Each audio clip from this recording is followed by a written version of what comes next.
What's up guys? Welcome Hi. back to our channel. Dito tayo ngayon sa Costco, guys. Di ko napansin yung kung magkano yung presyo ng gasolina ngayon Pero dito sa syempre, Costco. mataas pa rin. Mamaya tingnan natin. Oo, so paubos na naman ang aming gasolina. Kailan nga yung huli? Last week. Siguro mga 10 days na. Oo, so parang 3 times kami magpagas sa isang buwan. Unless nga magbabiyahe kami ng malalayo, yung mga quick trips, ayan, napapaapat tayo. So ngayon, long weekend pala, this coming weekend. Pero hindi ko maramdaman kasi si Wala. Alvin may pasok Wala akong pasok. ng Sabado. Yeah, Sabado. Ayan, pero tingnan natin kung maka-quick tour tayo outside Calgary, Canmore yung inisip namin, or Banff. Lalo na ang ganda ng weather, di ba? Although ini-invite tayo nila Lopena family. Grabe, kinukulit na talaga Wala lang tayo. akong pasok talaga, pwede eh. Oo. Wala na kasi akong libro. May hindi nga kasi kami ma-attendan actually relating sa Couples for Christ event namin. Yes. Kasi ano yun Saturday magi-start yung event. Kaya lang nga may pasok si Buong Alvin. CFC yun dito guys sa Calgary. Tapos sa Edmonton yun gaganapin. Yan. Kaya lang ang layo din 3 hours. So iniisip rin namin talaga sayang yun kung walang pasok si Alvin, 'di ba? Magagamit natin yung long weekend. Pwede. Pero kung yun nga, kung hindi tayo makapunta ng Edmonton, which is parang yun na nga yung mangyayari, sa Sabado, ay sa Linggo and Lunes, pwede tayong lumabas or gala somewhere outside Calgary, which is yung nga Canmore. Hindi pa kami nakakagala actually sa Canmore. So, ang napuntahan pa lang namin sa Canmore is yung simbahan. Tsaka, kasi along the way yon. Tsaka Tim Hortons. Ayan, so nakakamiss din lumabas. Actually, 'di ba ngayon pa lang kami nagsisimulang lumabas sa Lungga dahil yun, alam niyo naman kung gaano katindi yung nagdaang winter dito, laging mas May snow snow. pa. Parang uulan ngayong weekend. Kasi meron event actually, sports event na a-attendan sana yung co-office mate ko. Like marketing na rin yun, kaya lang na-cancel kasi nga pangit yung weather this coming weekend daw. So may ang taas ng chance ng rain. So kanina na lang umaga, lakas ang hangin. pero guys, ngayong week talaga ang ganda ng weather. So ngayon ay plus 19 pero sa weekend nga may forecast na uulan. Yan. Pero yun, malalaman namin kung ano pa yung plans ngayong long weekend. Yan, nakalimutan ko na nga ano yung event. Bakit long weekend tayo? Victoria Day. Ayan, so yun pala yun. Yes, sir. Ayan, so Monday, wala mataba tayong ko pasok. sa camera ko. Hindi lalo na ako na naghahawak kasi gamit ko lang yung phone, hindi namin nadala yung namin din yung camera. Ayan, kaya mas lalo tayong nazo-zoom. 'Di ba? Kahit sobrang pinapahaba ko na yung kamay ko, pero ito na pa rin talaga yung kayang i-accommodate. Ano yan guys, hindi pa nagla-lunch yan. Pero ang dami ko na nakain na chocolate. Si Alvin kasi nagdala ng M&M's eh. So sabi ko, 200 calories ilang piraso. Nagka-calorie count na nga tayo eh. So ang kinain ko kanina, yung tortang Talong?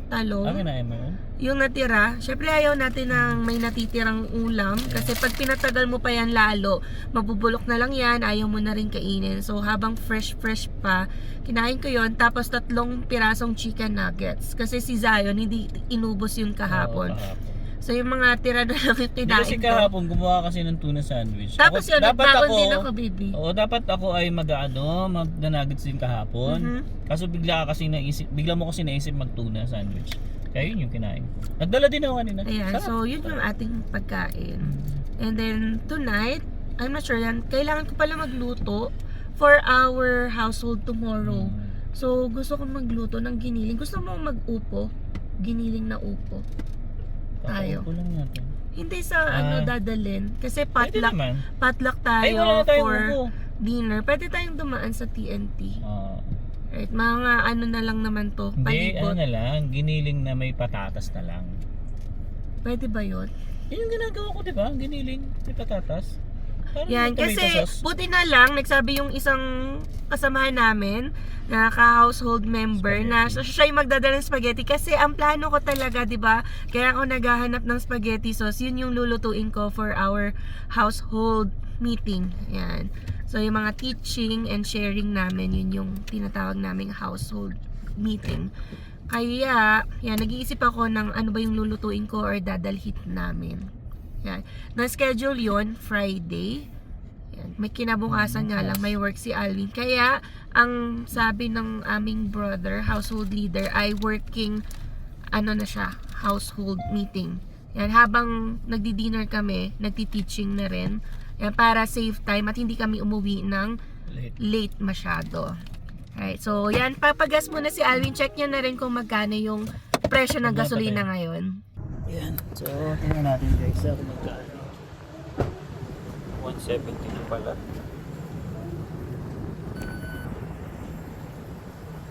172.9. Mahal pa rin ha. Yan. Sobrang lakas ng hangin ngayon eh.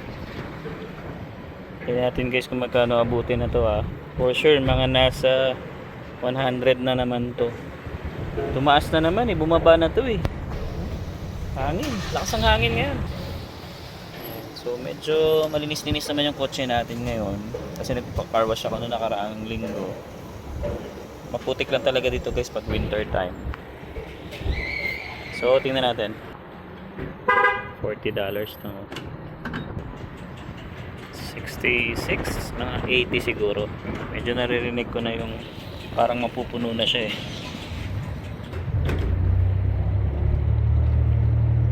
90? 95? Tagal ah. 95 nga, 95.33.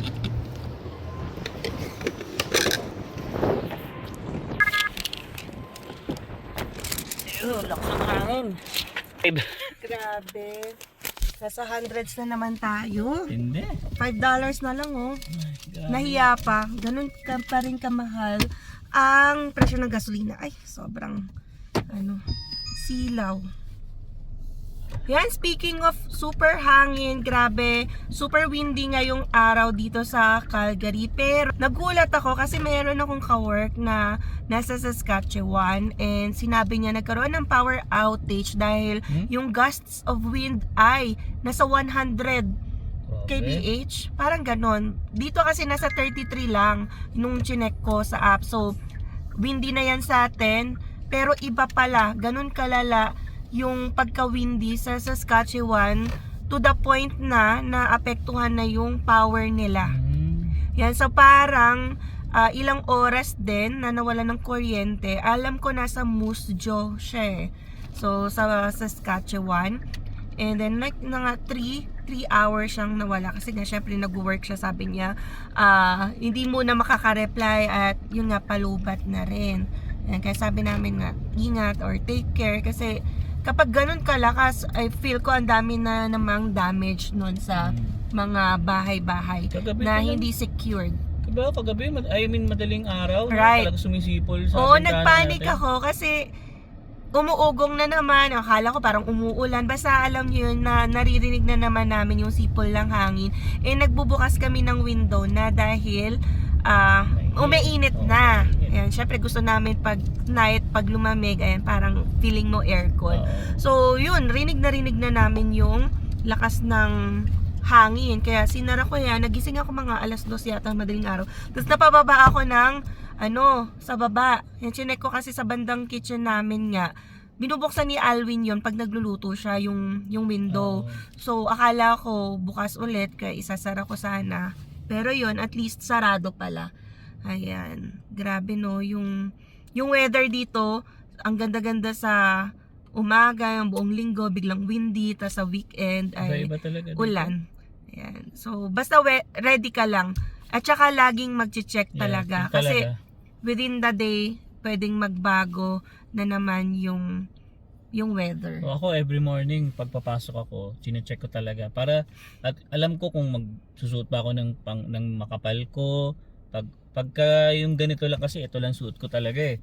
Okay na ako sa ganito. Pero pag yung medyo malamig, yun sinusuot ko na yung pang winter ko. Right, diba? So dapat ready tayo. So anyways, ayan nga pala, makwento ko ha. Grabe yung S&P 500. So yun yung mga 500 biggest companies sa US, and na-reach niya yung parang all-time high siya ngayon. So kung nag-invest ka doon like in the past few months or in the past few years, grabe na, I think yan, congratulations sa mga investments nyo na nag-grow. Kasi kami, as what you can see, kung napanood nyo yung past videos namin, recently lang kami yan nag-start nag-invest, which is yun kaya lagi kong sinasabi sa sarili ko, dapat dati pa sana kaming nag-start, kasi nakikita ko yung difference ng growth ng money ko dito versus sa growth ng money ko sa bank, which is grabe, wala kang mararamdaman sa bank. So that's why we are encouraging people talaga na maging financially literate, lalo na ngayon na nandito tayo sa Canada, no, may mga access tayo sa mga magagandang platform. So hindi nyo na kailangan pumunta sa bank, and kasi each trade minsan sa bank ay merong bayad. But with the Wealthsimple, I think meron pang iba, Questrade, pero ako ang gamit namin Wealthsimple. Ang dali lang bumili ng stocks or ETF. Link mo lang. So yun, with the amount of money, yun, mamomonitor mo na kung ilan siya mag-grow every month. Like from the time na nag-open kami ng investment account dyan sa Wealthsimple, nag-open kami ng RRSP, TFSA, RESP. So masaya na kami kasi nag-grow na siya ng up to 10%.